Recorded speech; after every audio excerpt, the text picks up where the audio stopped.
بسم اللہ الرحمن الرحیم۔ ارے جانو، پہلے کی معذرت، آئندہ سے ہم دونوں مل کر نماز شب ادا کریں گی۔ میں تمہیں جگا دیا کروں گی۔ پھر خدا کے کرم سے ہم دونوں نماز شب کی عادی ہو گئیں۔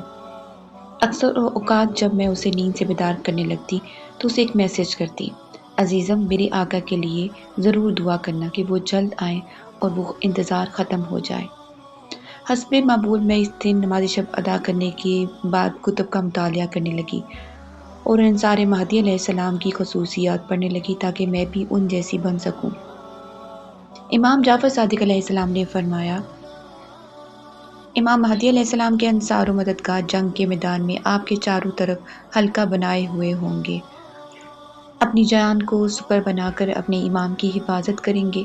ایک اور مقام پر امام جعفر صادق علیہ السلام یہ فرماتے ہیں، وہ انصار مہدی راہ خدا میں شہادت پانے کی تمنا کریں گے۔ امام مہدی علیہ السلام کے انصار و مددگار عبادت میں اپنے امام کو نمونہ عمل قرار دیتے ہیں اور شب و روز اپنے خدا کے شیریں ذکر میں گزارتے رہتے ہیں۔ امام جعفر صادق علیہ السلام نے ان کے بارے میں فرمایا، رات بھر عبادت کرتے ہیں اور دن میں روزہ رکھتے ہیں۔ ایک اور جگہ فرماتے ہیں، گھوڑوں یا سوار ہونے والی چیز پر سواری کی حالت میں بھی خدا کی تسبیح کرتے ہیں۔ ان فرامین سے مجھ پر ناصرین مہدی علیہ السلام کی چند خصوصیات عیاں ہوئیں۔ نمبر 1، اپنے امام سے مخلص ہونا۔ نمبر 2، عاشق شہادت ہونا۔ نمبر 3، خداوند متعال کی عبادت میں مصروف رہنا۔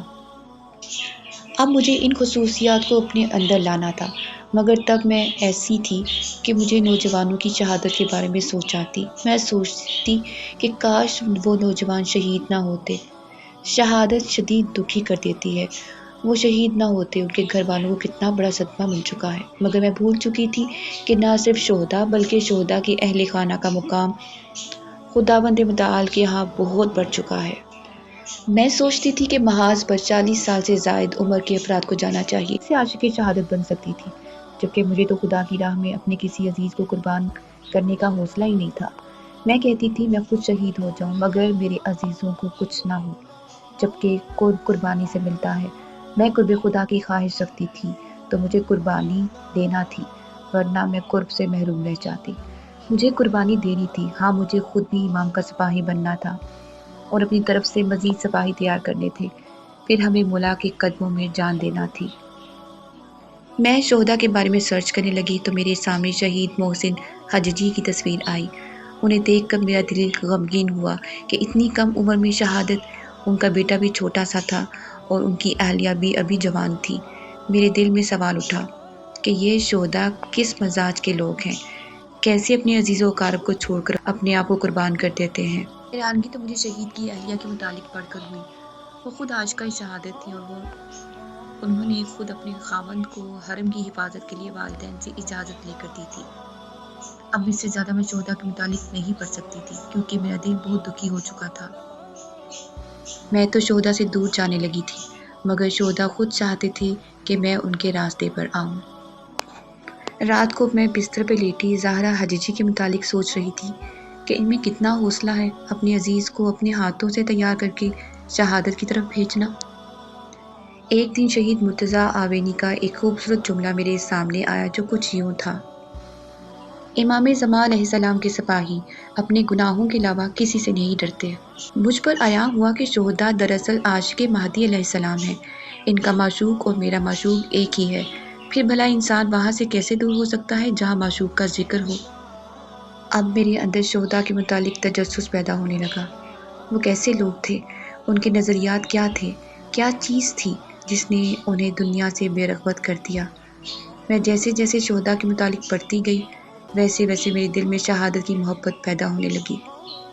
وہ سب خصوصیات جو انصار مہدی علیہ السلام کی ہیں وہ شہداء میں موجود تھیں اور مجھے انہی خصوصیات کو اپنے اندر لانا تھا تاکہ مولا مہدی علیہ السلام میرا ہاتھ تھام کر اپنے لشکر میں شامل کر لیں۔ وصیت شہید مدافع حرم حمید رضا اسد اپنے بیٹے کے نام محمد مہدی علیہ السلام کے لیے زندگی گزارنا، مہدی علیہ السلام کے لیے پڑھنا، مہدی علیہ السلام کے لیے ورزش کرنا۔ محمد، میں نے تمہیں اللہ سے اپنے لیے نہیں مانگا، تمہیں اللہ سے مہدی کے لیے مانگا ہے۔ خدا ہی ایسے لوگ تھے جو اصل میں عاشق مہدی تھے۔ میں ایسے انسان کی تلاش میں تھی جس کا معشوق اور میرا معشوق ایک ہو اور ہم مل کر اپنے معشوق کی یاد میں آنسو بہائیں، اپنے معشوق کے گیت گائیں، اور مجھے وہ انسان مل چکے تھے۔ ہاں، وہ انسان شہدا ہی تھے جو مجھے آداب عشق سکھاتے تھے، کبھی مجھے منتظر بننے کے طریقے بتاتے، کبھی خدا کی راہ میں جان قربان کرنے کا حوصلہ دیتے، تو کبھی مجھے بتلاتے کہ خواتین کا شہدا کو تیار کرنا شہادت سے بڑھ کر ہے۔ میری زندگی کے وہ بہترین دن تھے، بہت سی حقیقتیں مجھ پر کھل رہی تھیں، وہ سب باتیں جن سے میں ناآشنا تھی وہ مجھ پر عیاں ہو رہی تھیں۔ پھر ایک دن شہید ابراہیم ہادی کا زندگی نامہ پڑھنا۔ شہید ابراہیم ہادی کو امام زمان علیہ السلام نے اپنا دوست کہا تھا، اس لیے مجھے شہید کی عادات بہت پسند تھیں۔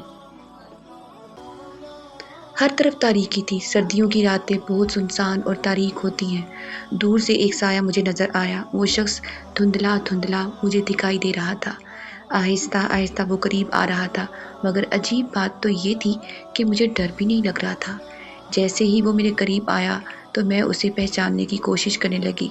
یہ کوئی اور نہیں بلکہ شہید ابراہیم ہادی تھے جو میرے سامنے کھڑے تھے۔ ابھی ان سے کوئی بات بھی نہ کر پائی تو میری آنکھ کھل گئی۔ ٹائم دیکھا تو اذان ہونے میں صرف 20 منٹ باقی تھے۔ نماز شب ادا کرنے کے لیے میرے پاس صرف 20 منٹ رہ گئے تھے۔ خدا کا شکر ادا کیا کہ اس نے مجھے نماز شب سے محروم ہونے سے بچا لیا۔ میں نے اٹھ کے وقت کے امام کو سلام کیا اور شہید ابراہیم کا شکریہ ادا کیا کہ انہوں نے مجھے نماز شب کے لیے جگایا۔ مجھ سے کبھی غیبت ہو جاتی تو کبھی غصہ نہ برداشت ہوتا۔ یہی چیزیں تھیں جو مجھے امام سے دور کرتی تھی۔ جب کبھی میں عریضے میں مولا امام زمان علیہ السلام سے محبت کا اظہار کرتی اور انہیں اپنی تڑپ بتانے لگتی تو میری آنکھوں میں آنسو آ جاتے۔ مجھے ایسا لگتا کہ جیسے میں جھوٹ بول رہی ہوں۔ یہ کیسا عشق ہے جو مجھ سے گناہ بھی نہ چھڑا سکا۔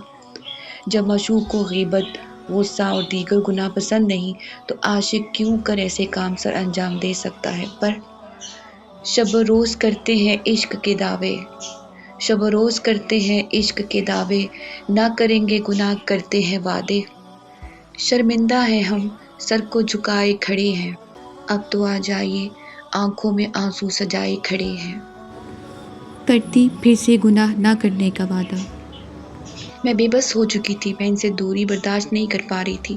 شہدا بہت نیک لوگ تھے، پر میں نے ہاتھ بلند کیا اور کہا، مہدی جان، خدا را میرا ہاتھ تھام لیجئے، مجھے گناہوں سے بچا لیجئے، میں جیسی بھی ہوں، میں آپ کی ہوں، میں آپ کی ہوں، آقا، غلاموں سے مجھے قبول کر لیجئے، غلطیاں ہو جاتی ہیں پر آپ تو کریم ہیں، مجھے معاف کر دیجئے مولا اور اپنے قریب رکھیے۔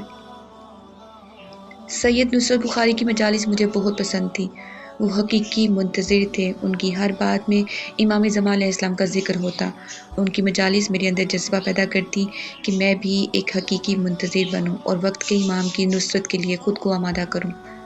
امام حسن عسکری علیہ السلام فرماتے ہیں، اللہ تعالیٰ نے حضرت موسیٰ علیہ السلام سے فرمایا، اگر تم چاہتے ہو کہ 100 سال تک ہر روز کے روزے رکھنے کا ثواب تمہارے نامہ اعمال میں لکھ دیا جائے تو تمہیں چاہیے کہ لوگوں کو امام وقت علیہ السلام کی معرفت سے آشنا کرو۔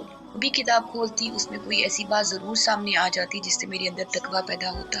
میں منتظرین مہدی کی صف میں شامل ہونے کے لیے مزید کوشش کرنے لگی۔ ایک اچھا منتظر ایسا کام کرتا ہے جس سے امام خوش ہوتے ہیں، وہ ہر وقت امام کی مدد کے لیے تیار رہتا ہے، وہ نہ صرف اپنی اصلاح کرتا ہے بلکہ معاشرے کی اصلاح کے لیے بہترین کردار ادا کرتا ہے۔ اب آپ غور فرمائیں، اگر آپ بس اسٹاپ پر بیٹھ کر بس کا انتظار کر رہے ہیں تو اس انتظار سے آپ کے اندر کیا تبدیلی آئے گی؟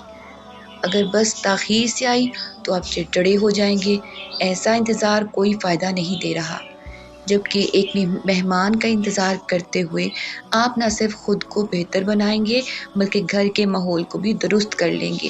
ابھی بھی ضرورت ہے کہ نہ صرف ہم خود کو بہتر بنائیں بلکہ یوسف زہرا سلام اللہ علیہ کے استقبال کے لیے ماحول کو نور سے مزین کر دیں۔ حضرت امام جعفر صادق علیہ السلام فرماتے ہیں، جو شخص چاہتا ہے کہ امام قائم علیہ السلام کے ناصرین و مددگاروں میں شامل ہو، اسے انتظار کرنا چاہیے اور انتظار کی حالت میں تقویٰ و پرہیزگاری کا راستہ اختیار کرنا چاہیے اور نیک اخلاق سے مزین ہونا چاہیے۔ اس انتظار کی خصوصیت یہ ہے کہ انسان کو اپنی ذات سے بالا تر کر دیتا ہے اور اس کو معاشرے کے ہر شخص سے جوڑ دیتا ہے۔ یعنی انتظار نہ صرف انسان کی ذاتی و انفرادی زندگی میں مؤثر ہوتا ہے بلکہ اس کے لیے خاص منصوبہ بھی پیش کرتا ہے اور معاشرے میں مثبت قدم اٹھانے کی رغبت بھی دلاتا ہے۔ اور چونکہ امام مہدی علیہ السلام کی حکومت اس وقت قائم ہوگی جب پورا عالمی معاشرہ اس کی آمادگی رکھتا ہوگا، لہٰذا ہر انسان کو چاہیے کہ وہ اپنی طاقت اور استعداد کے مطابق معاشرے کی اصلاح کے لیے کوشش کرے اور معاشرے میں برائیوں کے پھیلنے پر خاموشی تماشائی نہ بنا رہے، کیونکہ عالمی مسئلے کے منتظر کو سب سے پہلے ذاتی طور پر فکر و عمل کے لحاظ سے اصلاح اور خبر کا راستہ اپنانا چاہیے۔